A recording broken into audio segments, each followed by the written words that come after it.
બોટાદ રાણપુર તાલુકાના ઉમરાળા ગામ નજીક કાર બાઇક અકસ્માત, 2 બાઇક સવારને ઈજા। બોટાદ જિલ્લાના રાણપુર તાલુકાના ઉમરાળા ગામના પાટિયા પાસે આજે કાર અને બાઇક વચ્ચે અકસ્માત સર્જાતા 2 બાઇક ચાલકો ઈજાગ્રસ્ત થયા છે।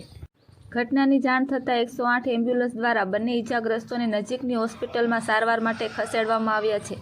અકસ્માતના કારણે માર્ગ પર થોડો સમય વાહન વ્યવહાર ધીમી ગતિથી ચાલી રહ્યો હતો। અહેવાલ જયદેવી મંદિર।